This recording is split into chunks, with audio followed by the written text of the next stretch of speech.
Demented forever. Jamie, Brian, Bagman. Horror fan tonight.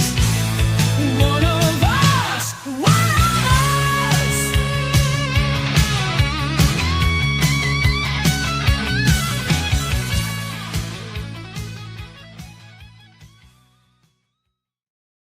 Woohoo! Yeah. Welcome, welcome. Well, hell yeah. Hello, everybody. Welcome back to Demented Forever. This is your favorite rank amateur on the internet. This is Mike the Bagman. We got Brian, the director there. We got Jamie Kuhn music here. We're talking horror, but we're just going to get right into today's show. We have an awesome guest. I've been blessed to hang out with this guy at a couple of cons over the years, and And he just, still agreed to do the show. And I feel sorry for him. And there was a bit of a delay starting the show, but yet hopefully he's still there when we go to him. But you'll recognize this guy from the horror genre, the action genre. He's been in X-Men movies. He's also been in like the Wrong Turn franchise and Joyride 3. Joyride 3, an amazing stuntman and a hell of a cool dude.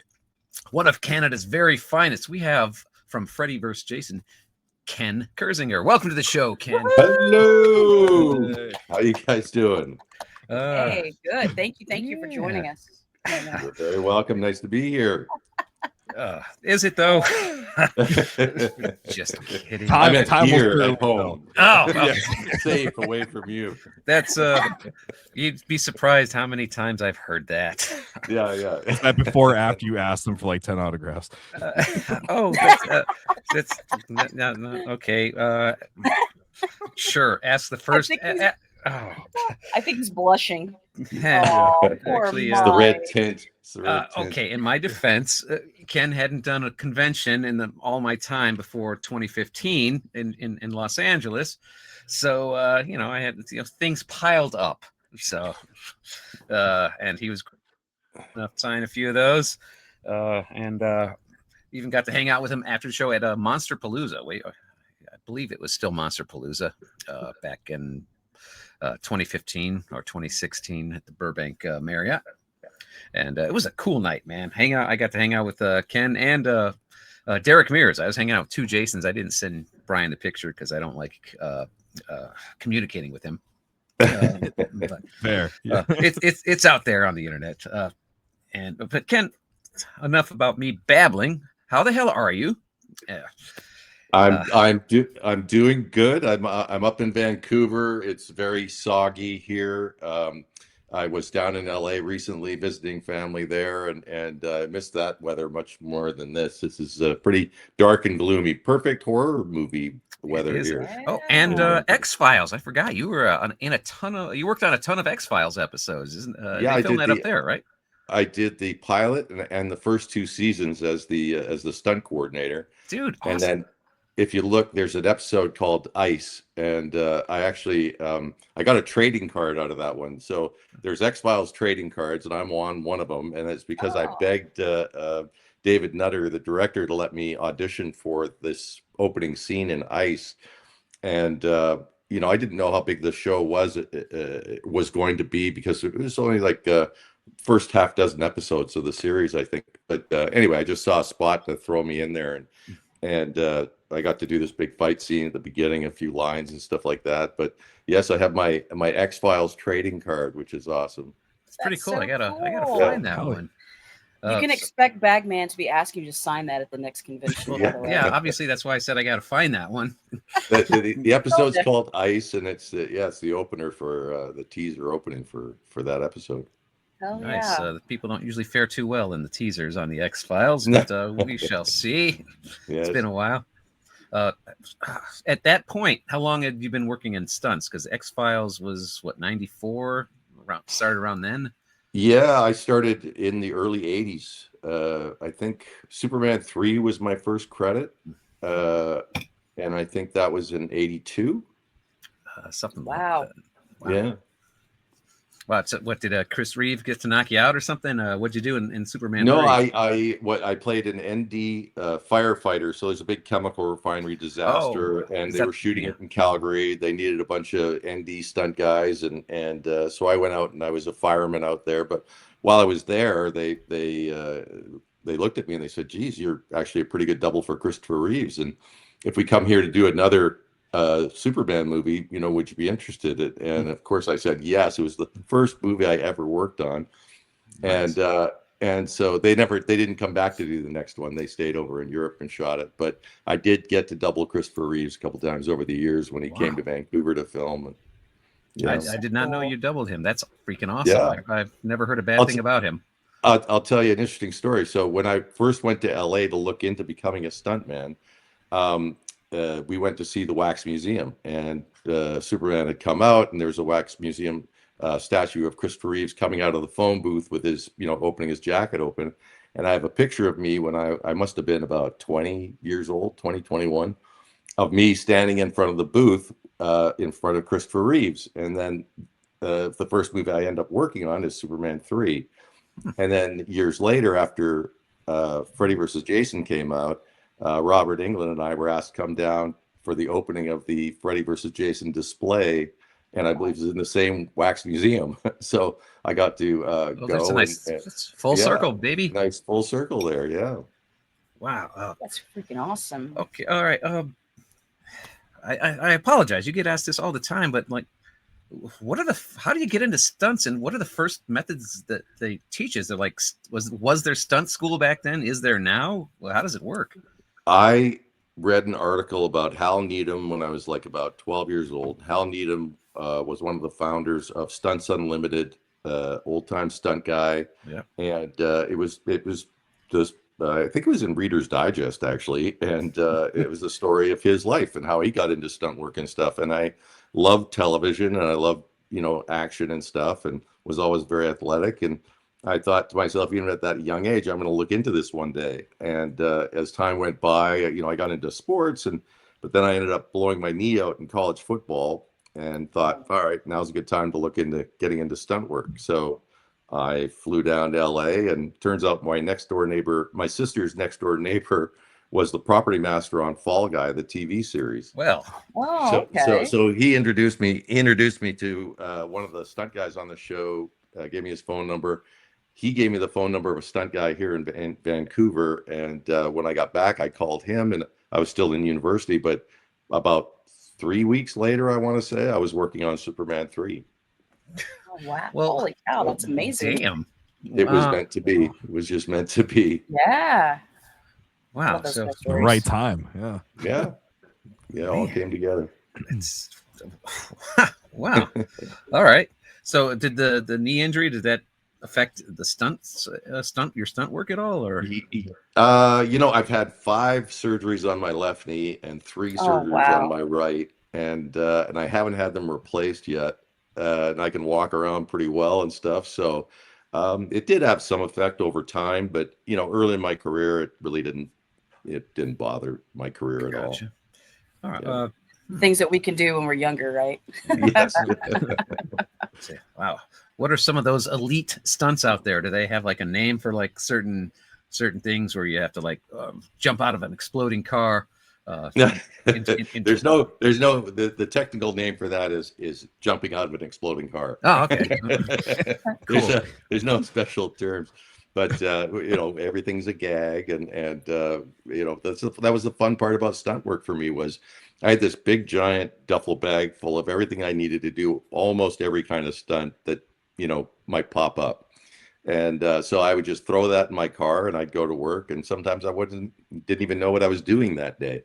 And I liked it that way. I liked going to work, and I always said I never wanted to be in the same place doing the same thing with the same people, my whole life. I needed adventure. I needed, to test myself, and I loved the film business, and I loved what it gave me.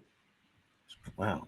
That is too awesome. You mentioned cars. You told me a car story about how rental agreements changed because of something you may or may not have been involved with. or I some think habits that people picked up from you? there's a rider on your car rentals now that you're not allowed to do any stunt driving. And Oh, way back in the day, I may have gone to a car rental place and rented a car and driven it a little harder than the riders provided for, and I got to be a fairly well-known stunt driver here in Vancouver. And anyway, some other young stunt guys came up in the business, and they sort of caught wind of that, and thought it'd be a good idea if they would sort of run a stunt driving school with all rental cars.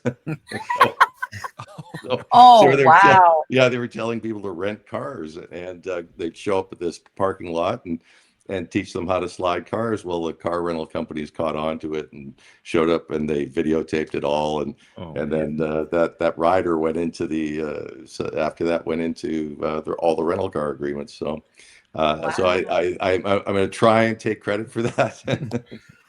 I think you definitely had probably a hand in that because it's funny because I've never read the little allegedly. fine print there. Allegedly. Yeah, well, that explains Kirzinger's rentals on La Cienega. They're all dented up cars. Like they don't look safe. Then all right. Yeah.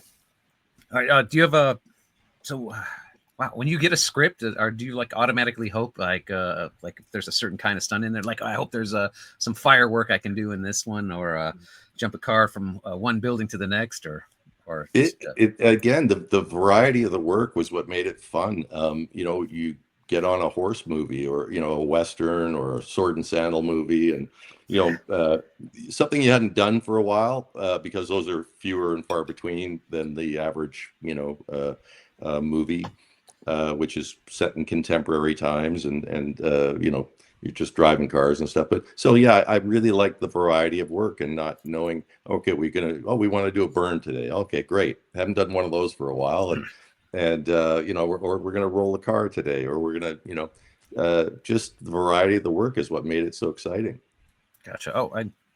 Was there a favorite stunt that you love to do? Like I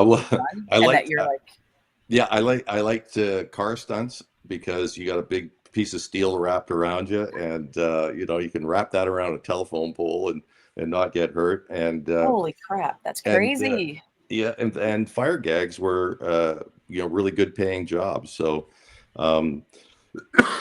excuse me, when I didn't get to do the fire gag on Freddy versus Jason, I was really disappointed, because I knew that would get nominated for a World Stuntman's Award, and I had the fire experience and everything, and when I was being interviewed for the stunt coordinating job, I fully intended to give that gag to myself, and to double whoever played Jason, which I thought at the time was probably going to be Kane.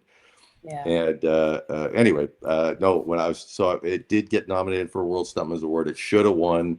It's all political. Last Samurai won, I think, beat it out. But anyway, It's I rigged. mean, but it all worked out well enough anyway. I'm pretty happy. so are scars? Are they like a badge of honor, or Scars are sexy, man. all right? Hell yeah. Or wounds, Injuries, scars, torn ligaments, broken bones, it's all part of the game. It's it's 100% like injury rate.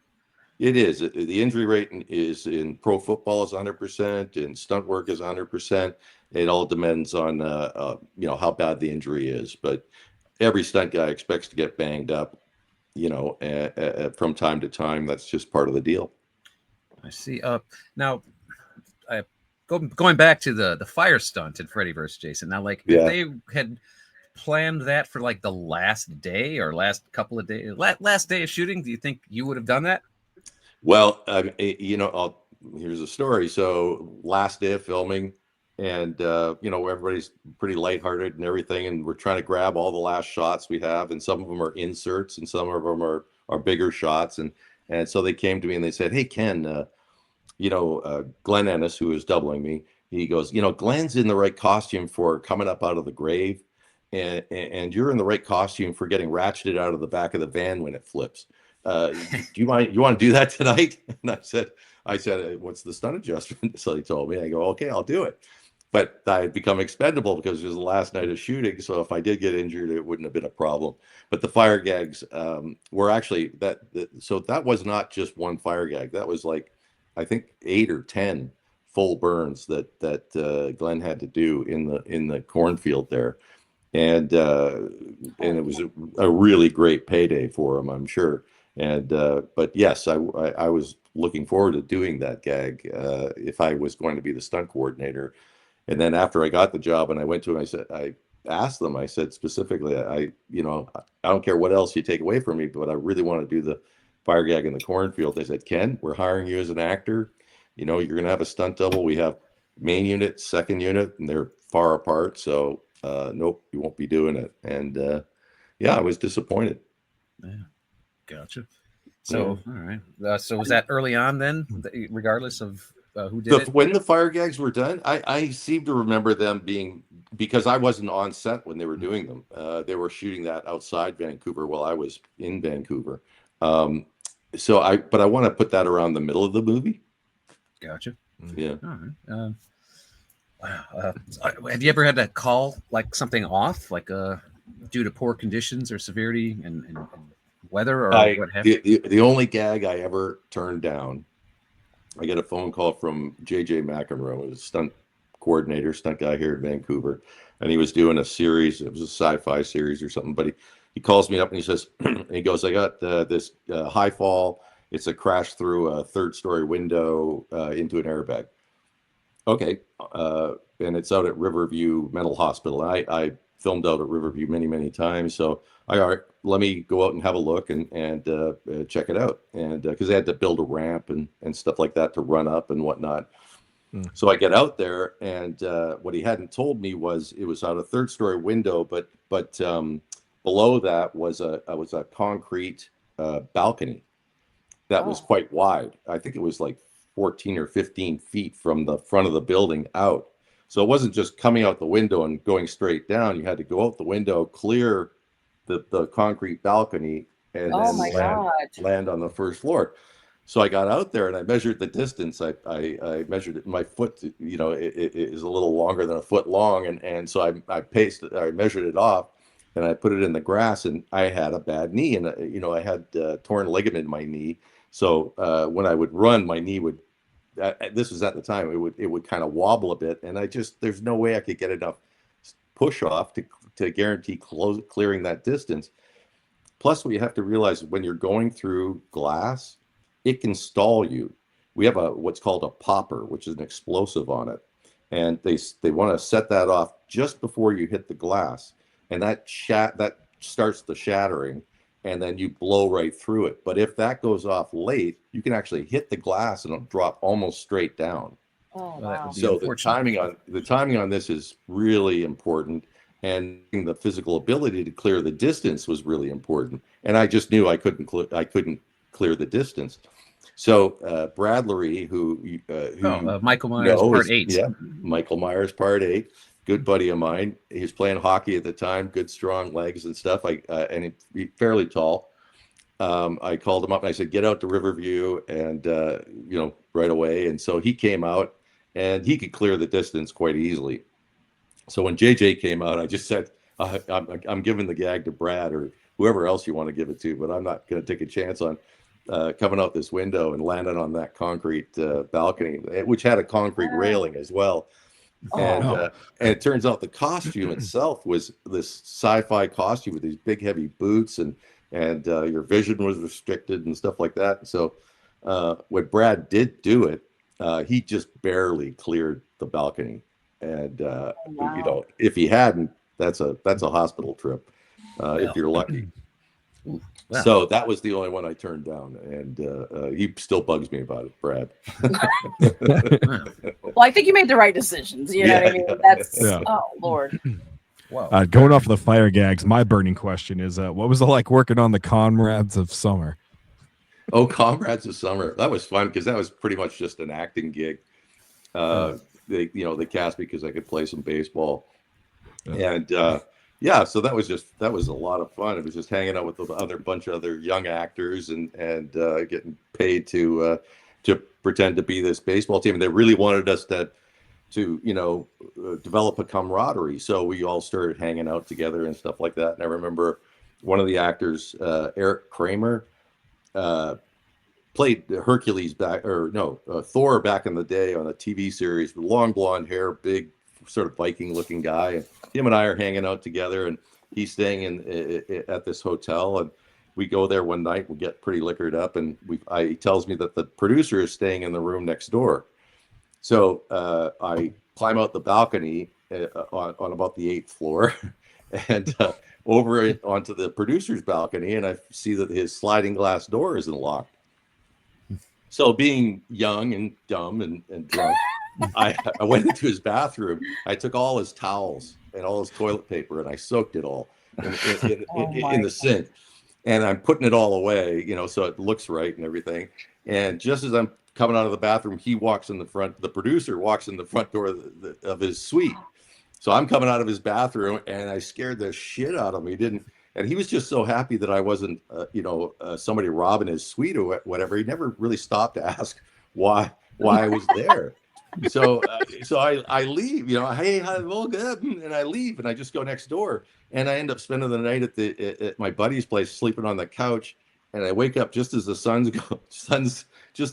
come up, and I hear this thump on the glass door of the balcony, and hear the producers used his own underwear as toilet paper. Well, you did scare the shit out of him. And thrown it around the corner, to which we had a really good laugh. And it was one of those fun movies. I got paid to play baseball and go out and have fun. Well, I'm glad I asked about that one. Hell yeah! I know, right? You're gonna have to introduce Brian to that producer, because Brian's never gonna let him live that one down. Wow, that's all right. Way to go. Yeah. So yes. So we get into mischief when we go on location, stuntmen. You got to keep us busy, or we get into trouble. Yeah, it's good to know that. See, I didn't realize that. And I heard the word alcohol used, so I get it. So, oh man. So, do you got you stunt guys? Is there like there are groupies for y'all? Do the hot chicks dig the stunt guys? I think stunties. Yeah, I think stuntmen are to women what gymnasts are to men. It's like I think they built this fantasy up about what stuntmen could do. We could have sex with him on fire. Yeah, that'd be great. Oh, that was my next question. Don't give Bagman any ideas. He's gonna be setting himself on fire. You know what I mean? Bagman, you are not a stuntman. All right. Well, women are used to feeling a burning sensation after hanging out with Brian. So there's that. That's the closest he can get to stunt work. But he gets that. Yeah. Anyway, moving on. Ken, what was it like working on Watchers? Do you remember that? Watchers or Watchmen? Both, Watchers. actually. Watchmen for me, Watchers for him. That was with Corey Haim, right? Yeah, Watchers with Corey Haim, and it's funny because I just saw that advertised on YouTube as a free movie. But I watched it recently. That's why I brought it up. Ironside's in it. Yeah. I'm trying to remember who is inside the monster costume for that. But yeah, I don't have a lot of memories of that. I don't think there was a lot of stunt work for me on there. But I'm trying to remember what I did. I'm thinking it was some driving on it. But I forgot about that till I saw it the other day on YouTube. I love that movie. Yes. It's been a bit since I've seen it, but that's a really good movie. Oh, it's been forever since I've seen it. Yeah. I rented that one a couple of times in the day. That's right. Michael Ironside was his part of the experiment was he had no conscience. Right before he kills one of the good guys. Right. Yeah. All right. What's the burn time? How much has that improved since your first burn? Oh, you mean how long can you do fire gags for now? Yeah. The technology hasn't really. I mean, yes, it has improved. We had some fellas here in Vancouver that were able to light people on fire with no clothes on, like What? literally a G string, and they would apply this type of fire gel, and then a specific type of accelerant over top of that. And you could be set on fire. Your bare skin could be set on fire, and you could, I forget how long the burn time was for that, but they actually lit several people on fire at the World Stuntmen's Awards, and they walked out on stage on fire in bathing suits. And so the technology has definitely improved. But now I see a lot more of the CG computer generated fire. Like, you know, they could just put a little fire on somebody, like with Last Samurai. The sequence that won was a lot of CG fire. They had put a little bit of fire on guys' arms and legs and stuff like that, but then they had, you know, embellished it all with CG. So things have gotten safer. The technology, the old technology is still being used. New stuff is coming along, but yeah, I mean, now it's just safer to use computer generated fire, right? It says you, but all right. Don't ask Bagman that. Yeah, go ahead, Mike. Sorry. No, like, did you ever get to? They bring up a stunt to you, but did you ever? I mean, did they take your input? Did you ever get to enhance a stunt and make it even better than they had hoped or had envisioned? Yeah, I mean, to me, that was the fun part of it. Was the engineering the stunts. Like, somebody would come to you and say, well, we'd like to do this, but we have no idea how you could do that without somebody getting hurt. And then you think of a way to do it, and you hire Brad Lord. Yeah, hire Brad Lord. No, I was thinking of there's a sequence in the remake of The Fog. I was the stunt coordinator on that, and there's a sequence where the ghost uses his psychic ability to push this guy along the ground, and instead of like him being dragged, is being pushed. And he, you know, how they wanted him to tumble and all this kind of stuff. They were worried about the rigging limiting him and stuff. So I just ended up putting him in a gymnastics hoop. So it's a steel hoop that goes around your waist, and you're picked on either side. And I had a couple of big guys on ropes off camera, and I had them pull him along, and so his body could twist this way or this way, and he could tumble, and it wasn't restricted. So when I showed the test footage to the director, he said, you know, I didn't know how we were going to do that until you showed me. He goes, I was going to pull that sequence out. Oh. So, you know, that makes you feel good that you came up with, you know, a way to fix their problem, kind of thing. And you got some people a day rate or nice. Yeah. And I remember we were shooting MacGyver here in town, and I was playing a guy in a Sasquatch suit, and I have this big fight. Yeah, I have this big fight scene with Richard Dean Anderson at the end, and they were trying to figure out how to end the fight because, you know, I'm so much bigger and stronger, and how does he use his wits to defeat the giant Sasquatch guy? So they had come up with an idea of it was on a slope, and they came up with me throwing him down the slope, and he finds a tree, and he sticks the bottom of the tree into the ground, and as I'm running down the hill, I sort of hit it, and he flips me over top.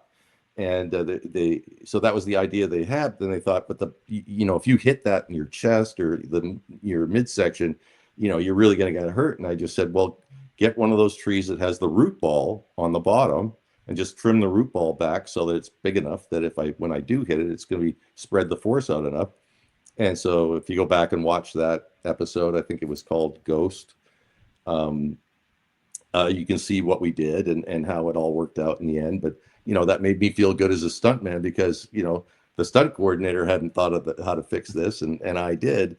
And so that, you know, that's all part of it, part of the teamwork, and part of what makes it fun. That's cool. How do you fall downstairs? Is there a trick to it? If you fall down, falling downstairs is not hard at all. It's not getting hurt falling downstairs where it gets a little bit more difficult. But no, there's a system to it. There's a system to it. You have to be able to visualize your body and how it's going to hit the stairs. So what I would do is I would pick a stair, the first stair I was going to hit, because it wasn't always at the top. Sometimes you come flying through the air, and hit halfway down the stairs and then tumble down the stairs. So I would take a something that I could see easily, and that would be my mark, and I would set it on the stair. So when they threw me down the stairwell, I would just look for that spot, and that's where my first elbow would land. And then I would tuck and roll, and your body, I could just visualize how my body would roll down the stairs. But the key was starting it at that spot, and then I could go do exactly the role I wanted to do, or several roles if I had to. And so it's about visualizing. It was the same thing for car rollovers. A lot of the times they'd say, well, where's the car going to end up? And I remember doing a car rollover on the side of a mountain, and picturing the car going off the ramp and the width of the car and how many times it would roll and where it would end up. And I remember looking at it going, shit. And the camera guy looks at me and he goes, what? And I go, I know I'm going to end up upside down in this puddle.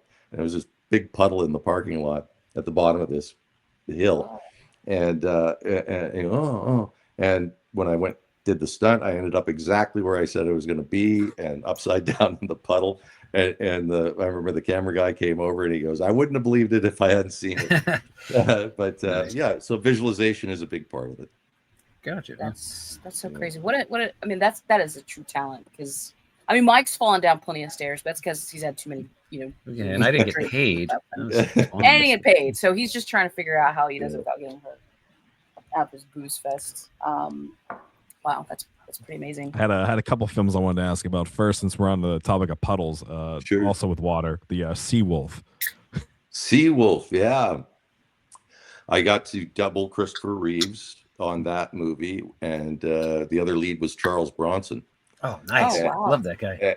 And so one of my most memorable days on set was we were filming at a water tank, and I had a few hours before I had to do anything, and here's Charles Bronson is sitting outside his trailer, and he's got this piece of copper pipe that he's made these paper darts with nails in the end, and he's blowing them like a blowgun into a telephone pole. And I'm looking at him doing this, and I go, he looks a little bored. And so I just walked over to him and I said, hey Charles, I haven't had a chance to talk to you much. I go, but I got a few hours here where I don't do anything, and you look a little bored. I go, tell me the story of your life. And he goes, oh, you don't want to hear. And so there were two chairs there. We sat down, and I had this great conversation with him about, his career and, the coal mines. And he didn't tell me this at the time, but he was wounded in the Second World War. He was a gunner in aircraft, and he was wounded. A story that a lot of people haven't heard. And I didn't hear till after I met him, because he was just so humble about things like that. And but what really was what we were having the conversation, he's a pretty tough macho guy, until he started talking about his wife who had passed away. And then he turned to mush. And so that was a tremendous experience for me, to get a chance to sit and talk with him and have him tell me these stories. Oh, I love that. Love Charles Bronson. Yeah. Awesome. And of course, so that was another movie I got to double Christopher Reeves on. And a memorable experience on that movie with him was we're filming out in the Georgia Strait on this big 2-master sailboat, and a beautiful, beautiful day. And we see these spouts in the distance, and they're coming towards us, and it's a pod of killer whales, and they just came right up to the boat, and the filming stopped, and I'm at the gunwale with Chris, and this killer whale just comes up beside the boat, and he kind of looks at both of us, and kind of just bobs there for a while and blows and swims off, and another one comes up, and we're looking at this, then we just sort of looked at each other like, this is unbelievable, and one of those moments where I just thought, I love this business, I love what I do. And such a memorable experience to have with him. Not many people can say that. Yeah. It's pretty special. Jamie and I worked at a museum where they had one of his flying suits from Superman 1 and 2. That's the closest I ever got to him, but I got to move it. So Christopher Reeve wore this. This is awesome. Yes. And then two of the most historical movies of all time. And man, I wish I could have met that guy. Same. You Wow, got to work with him. You got to work with Charles Bronson. And a show I started watching about a year ago because it was on in my mom's room when I went to visit her at her nursing home was Gunsmoke, which I had never seen before. And then got home, just started watching it. Like, all right, well, this is sort of a connection to Mom, but I wasn't a Western guy growing up, but I am now. And you got to be, what was it, the first episode back after, like, in the 90s, late 80s? It must have been in the 90s, and it was the first movie they made after the series ended. Yeah, that show was on like 20, 25 years. And 26, I think. It was one of the longest running TV series, and I grew up on that series, and to meet James Arness, who was every bit as big as I am, was phenomenal. And I remember Ben, his stunt guy, who was a huge man himself and a great horseman and cowboy, and had doubled him on the series. And they asked me to do his fast draw for the gunfight at the end, because they knew that I did. One of the stunt coordinators on the show knew that I did Western fast draw and gun spinning, and so they asked me to do his fast draw at the end. And I remember being so nervous, and going up to him. He had this buckskin jacket on with the long tassels down here, the Frenches. And so I went to James Arness ahead of time, and I said, "Are you going to flip your coat back before you draw your gun?" And he says, "No." I go, "Okay." So now I had to figure out how to get my hand inside my coat and draw fast doing that. So I went off and rehearsed that for about half an hour or whatever, and then I came out and I did it, and worked out great. I think I did it in 2 takes or whatever, but I got to say that I did, James Arness's fast draw, which was awesome.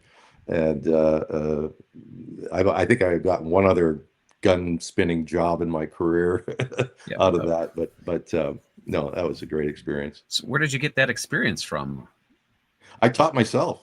I bought a rig and a handgun and a replica, and I just practiced. And I used to love the old Clint Eastwood movies, so I remember a few moves from Outlaw Josie Whale that I learned, and I taught myself how to actually throw the gun in the air and catch it while it's spinning, and then spin it back into the holster. I remember I did a few live shows and stuff like that, but it's been a long time since I've done it now. So, cool. Now, the quick draw, cool. Was that where you just draw? Because on the show he just draws and shoots, and like a lot of the Western movies, I see them. I mean, there's fast draw for movies, and then there's fast draw for competition. I did fast draw for movies. What you see in competition is, you wouldn't be able to get away with it in a movie. It would look too weird, but because they're leaned way back, and it's the minimum amount of movement with the gun. So it's just like boom, boom, versus wanting the dramatic movement that you see in cinematography. The cinematic aesthetic. Yeah. Cool. Did you ask Charles Bronson why he never? I don't think he ever worked with Clint Eastwood. I think that would have been a hell of a duo, but there was never a pairing of him and Clint Eastwood, or him and Kurt Russell as like adults. Right. No, I remember Kurt Russell tells a famous story about working with Charles Bronson when Kurt Russell was just a boy, and he got him a birthday present. I think it was a remote control plane or something like that, and Charles Bronson was very touched by that, because he was a man who grew up where nobody gave you anything. Yeah, it was a big family. They were very, very, very poor. He had never gotten a birthday gift as a kid. Yeah, he was quiet. I think, Kurt didn't know what to think, because he was quiet, and which I hear Charles was for the most part. Well, you can imagine growing up the way he did during the Depression, then the war, and everything he experienced there, and then coming to Hollywood, he must have felt like a fish out of water in Hollywood. And to find his way through there, a small town guy like that, to find his way through Hollywood, must have been quite the experience for him.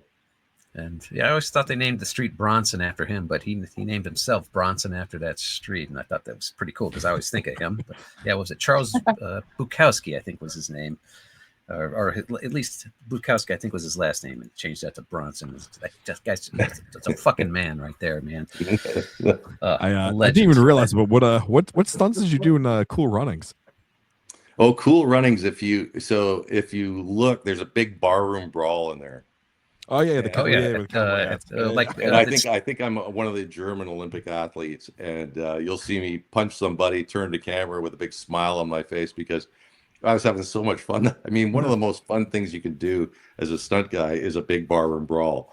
Because you work things out with each other, and you'll do it take after take after take, and maybe a stunt guy will screw up, and you get to rib him about it or something like that, or. But it's just fun. It's it's one of the things we get into the business for. Wow, was Candy in that scene? I can't remember. I haven't seen that movie in a while. I can't remember. I remember that scene was big, and there was quite most of the cast I think was involved in that. But John Candy was not in that scene. No, he wasn't. No, yeah, he was not. No. The guy from the Swiss side made the comments to the Jamaica bobsledders, and then they all went at it. I remember that. Yeah, I got to work with John Candy on Cool Running, on Who's Harry Crumb, and then the last it was a big car movie, Cannonball Run, the last Cannonball Run movie they made. Cannonball Run 2. I think it was more than that, actually. Oh, really? But anyway, I got to meet him most on Who's Harry Crumb, but sweetheart of a man, and gone too soon. Loved his movies, and he was one of those people. He was humble, and he treated everybody the same. Yeah, I didn't even realize he was buried out here, and I claim to be a huge fan of his, but I am. But yeah, he's out here. If you go to our YouTube channel, you'll see us visiting. Check Holy out my Cross Instagram, Cemetery, Holy Right. Cross, which I just drove by yesterday. But man, there's nothing more important than laughter. I always say there's not enough love, there's not enough laughter in the world, and that man was he provided a lot of laughs. That was one of them. We watched 5 shows as a family when I was growing up. SCTV was one of them, and if you didn't love John Candy, you just don't have a fucking soul. So that's right. So that's pretty crazy. I mean, it's amazing to hear stories about Christopher. You worked with Christopher Reeve, John Candy. Wow, that's pretty amazing. And Charles Bronson. Wow, and Charles Bronson. My dad was a big Bronson fan, so when I tell him that, he's gonna be like pretty stoked. You know who I got to work with once? Actually, it might have been like my second stunt or third stunt of my career, and I got cast as this thug. But I got to work with Bob Hope. Wow! Yeah, it was a movie. It was a movie called A Nice, Pleasant but Deadly Weekend, and they shot it here in Vancouver. And there was a lot of great old actors in it. Bob Hope was obviously the lead. And there's just a scene where I go with my boss, and we're trying to collect money from him and pay up or else, and he says, "Or else what?" And I stick my fist through a door. But I just remember, like, my dad was a huge Bob Hope fan and a big golfer, and loved him for his comedy and his interest in golf and stuff. And getting to meet him was another treat. Because he was somebody I grew up with. Grew up watching. And I remember the feeling is. I got to work with James Garner once, and same thing. Yeah.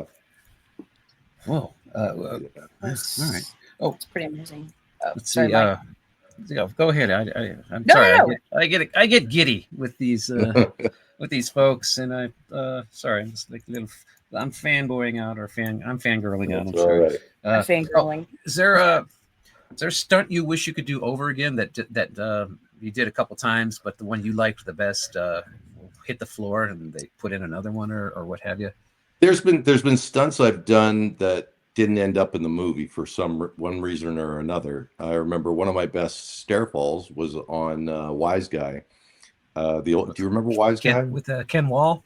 Ken Wall, yeah. It was one of the when Stephen J. Cannell moved to Vancouver. That's when Vancouver really took off, and he brought Jump Street, Wise Guy, Hat Squad. I mean, he had several series that he brought. He was the Dick Wolf of the '80s, right? And so anyway, there was had a great fight scene with Ken Wall, and he throws me through this door, and on the other side of the door is this huge set of stairs, and I go down, and then he grabs me at the bottom of the stairs, and he throws me out into through these other doors into the alley, and gives me a message to send to my boss. And when you watch the episode, you just see the fight, and you see him throw me through the door that the stairs were supposed to be on the other side of, but that's the door that takes me to the alley the way they cut it. So for whatever reason they took the stair fall out. I'll never know. Maybe it was time. Maybe it just looked too violent for television. I don't know. They probably had to get to a Miller Lite commercial back then. So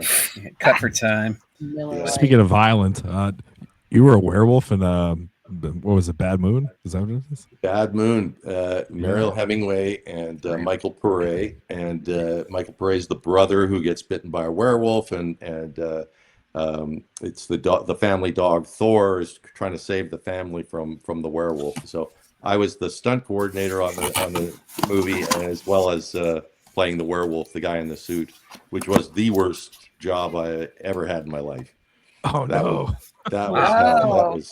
That was Steve Johnson's costume. It was a full body mold.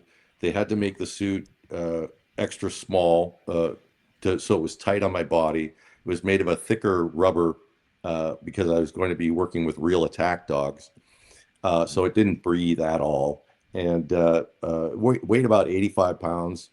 And animatronic head. I looked through the mouth, which opened and closed. So when it was closed, you couldn't see. There's a piece of black mesh on the back that I looked through, and the werewolf drooled. So if I lean my head back and they open the mouth, the drool would run back into that black mesh and block my vision even more. But hazard pay.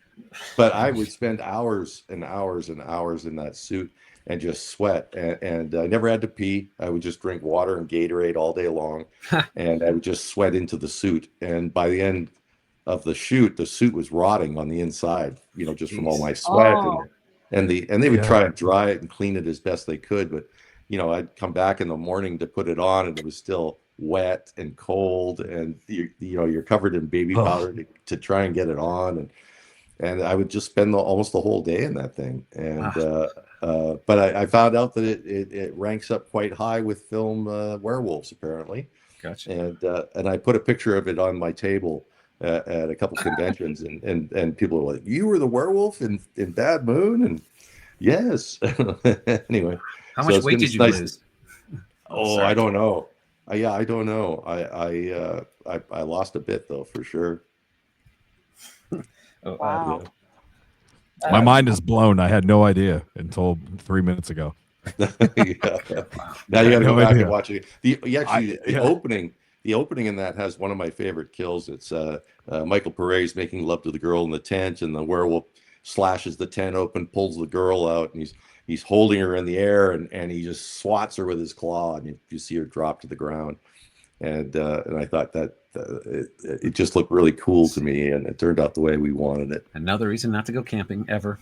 Yeah, bad things happen in the woods. Yeah, I'm gonna have to revisit this now. This is awesome. Yeah. Do people ask you to sign their bodies a lot so they can get like your autograph tattooed on it? That's happened a few times. Yes, it has. It always surprises me too. And then I'll see them at another convention, and I'll see that it's been tattooed on and stuff. But I see a lot of it. It's their thing, right? So they'll get the film character tattooed on them, Pinhead, Freddy, and then get us to sign it underneath, which is kind of cool. Yeah, I've seen a few of those. That's pretty impressive, especially if they've got a great tattoo artist. And I love the autographs underneath it. It looks really good. Yes, I'm amazed at there was a couple of fellows actually that have come up to the table and had almost full back tattoos of like Freddy and Jason on their back, which just blows my mind. And I see constantly like fist-sized tattoos of, my character and other characters. People have had their whole arm done with, Freddy and Jason and Pinhead and Chucky, and it's just amazing. All right. It's a great community of people, I have to Yeah. say. I mean, for That's- all the scary stuff, people are so nice and friendly, Yeah. and I go to s- conventions. Yep. I agree. I always say we're the scariest looking, but we're the nicest fans. Yeah. Oh, I really have terrific.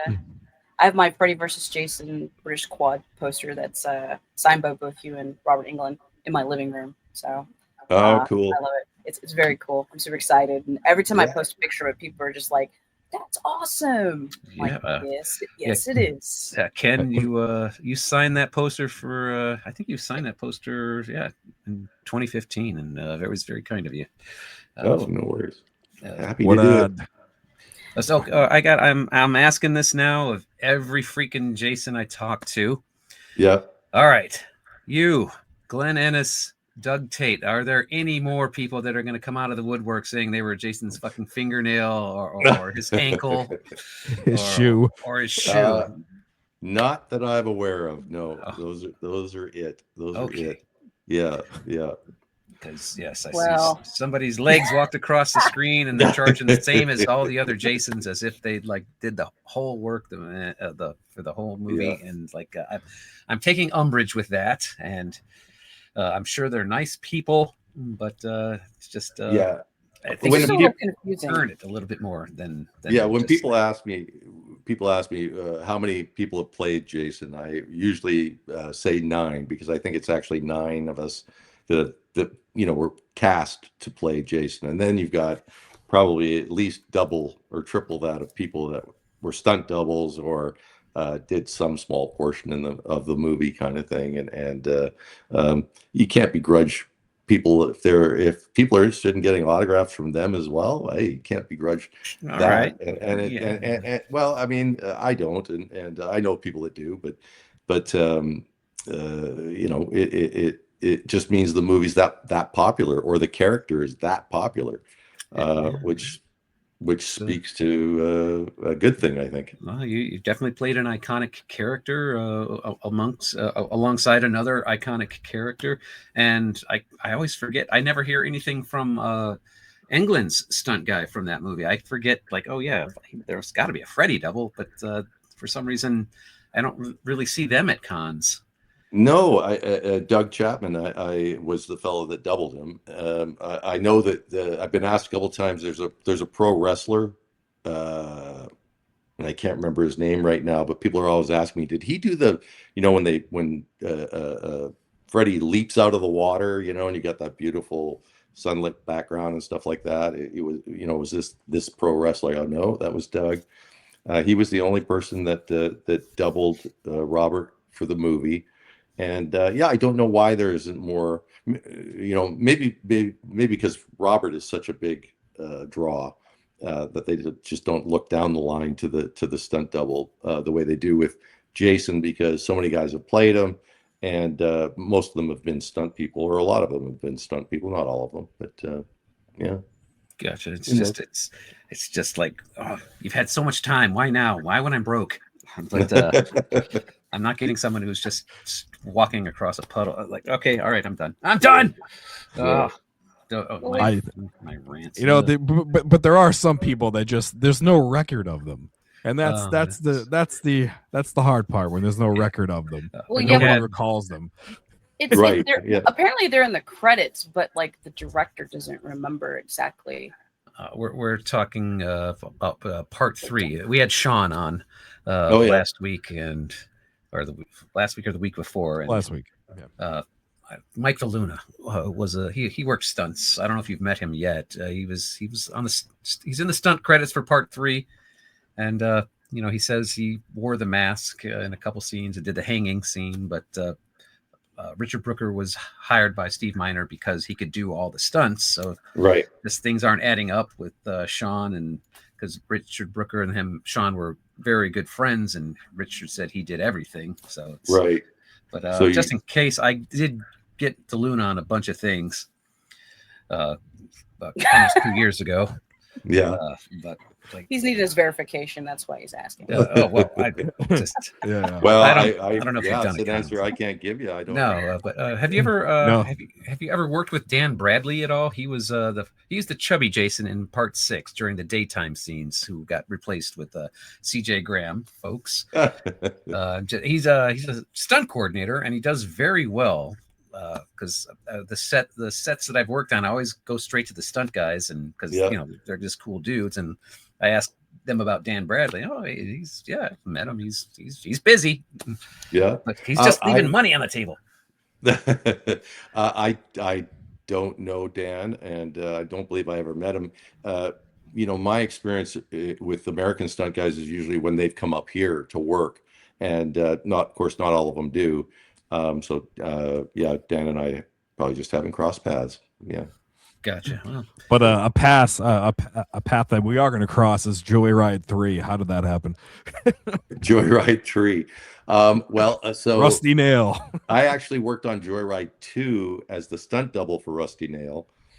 And when they found out that I had played Jason, they kind of kicked themselves a little bit that they didn't hire me, because it was pretty fresh after Freddy versus Jason, and so then when they come back to do number 3, they just asked me, "Do you want to play Rusty Nail?" And yeah, I took that on. nice. Yeah. Oh, I do Yeah, it like was fun. Joyride 3. Some of those shots just badass. Like, Well, Yeah. that director came up with, I thought, some great creative ideas. He must have spent a lot of time just walking around a semi going, how many ways can I use this to kill people in the most gory fashion? And I think he just did a wonderful job of coming up with some great kills. The opening sequence is fantastic, if you haven't seen it. wow. Yeah, I don't think I need to actually watch it's that. a good one, guys. You can definitely- Yeah, I would love to gotta play check it that out. character again. Cool. Ken, what stunt did you do that was like, what stunt scared you the most out of all the ones you did?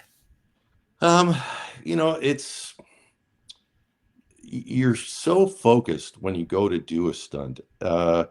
It's the ones, I guess, when you have time to think about it. Like I remember, I had a car rollover to do the next day, and so you're awake all night long, running it over in your mind, and you want, it's a bit technical and stuff like that. So, but I think you're oftentimes worried that you're going to screw up, that something is going to go wrong, and but you don't think about that when you're doing it, because if you did, your mind wouldn't be on what you're supposed to be doing. So I was never super keen of really high falls, because my body sense isn't as good maybe as some guys is, and stuff like that, and so they kind of made me the most nervous of. But you're just so, like I say, you're just so focused on what you're doing. Once you take a gig, you're doing it, and you focus so hard on it that you don't think about. You've thought about all the things that could possibly go wrong. You've done everything you can to prevent those things from happening, and then you just go do it, and you don't focus about a cable breaking or the pressure accidentally sneaking up on the ratchet and yanking you through the concrete wall you're supposed to just lightly tap. Yeah, I mean, when you have time to think about stuff, it kind of can wear on your mind a bit. But like I say, you get so focused on what you're doing that fear is not there. It's channeled into someplace else. The focus. So if you're doing a car stunt, what's your approach as the driver and the stunt coordinator? If what do you do? Like, all right, I'm here. What's the first thing you do the day you're doing a stunt in a car? Well, you really have to go back to when they're handed the script, because as a stunt coordinator, when I'm handed the script, I go through it and I find all the stunts in the script. And then I'll sit down and have a meeting with the director, and we'll discuss his vision of what's in the script, because they may want to rewrite something or change it completely, or they'll love something and hate something else and want to fine tune it and stuff like that. So you take the script, you meet with the director, you get his vision in your brain, and then you go set to work on prepping, hiring the stunt people, finding the equipment, the location, what time of day you're going to be shooting it. All these details go into prepping the day you're going to do the stunt. So you show up for work on that day, and if it's a car stunt, then you've got to have the right cage in, and you've got the tire pressure set, and all the equipment you need to repair and change your things if you have to. So you're prepped, you get there, you're focused. They call action, and you do it. And then I call it celebration. There's preparation, focus, execution, celebration. Because it's a great feeling to pull something off, like in one take or exactly the way the director wanted it. So you get that big smiling thumbs up, and that's your, where you hear the applause from the crew and nobody's hurt, and that's a great feeling. Cool. I always thought it was the martini. When they call martini, it was always the great martini shot. Yeah. Yeah, Brian, the director. All right. Ken, what do you feel? Do you have a stunt that you feel is like your most rewarding? I did a movie where I got to do the movies where you get to double the lead is always the best, right? Because they've got the best stunts, and you're sort of the focus of everything. And I remember doubling the lead Viking on a movie called The 13th Warrior with Antonio Banderas. So I was one of the stunt coordinators, and I got to double the lead Viking in that. And so you're riding horses, you're doing sword fights, we had archery practice, and setting up these huge battle scenes and stuff like that. All this stuff you dreamed about doing when you were a kid, and you used to watch these movies and you'd go, oh my God, I want to be part of that someday. And you're out there and you're spending millions of dollars, and you're responsible for the safety of, I think we had like 90 some odd stunt people on set for some of the big battle scenes, and then extras on top of that, and horses and cattle. So that was a fantastic, one of the hardest movies I ever had to work on. 6 days a week, 14 hours on set, hour and a half commute to the location and back. I lived on like 4 hours sleep, and I worked 6 days a week. Yeah, it's practical. And I did that for months. And so that was one experience. And I told the stunt guys on that one, they're sleeping in the dirt and stuff like that, waiting to do shots. And I said, this will be one you'll be glad you did when it's done. And if you go back and watch that movie now, it's got a nice following to it, and it still stands up. And it was a fun movie. Still looks like a big, big budget, fun movie to work on. So those kind of experiences, don't happen that often in your career for a lot of stunt people, so you remember them. Yeah. Gotcha. So cool. Are we going to be seeing you at any upcoming horror conventions or conventions in general? Yeah, I got none for a while until August. I think my first one I have coming up is Cherry Hill, Monster Mania. Oh, okay. New Jersey. Yeah. That's a really good fun convention. That's the first one I've got coming up.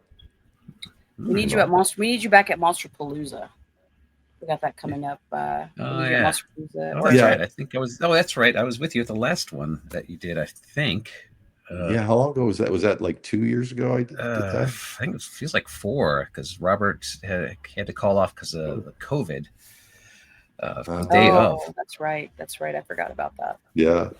No, I really enjoy the conventions. As I say, I'm not on social media, so it's a great opportunity for me to meet the fans and stuff, and spend time and get to tell some old stories and stuff like that, and makes it fun.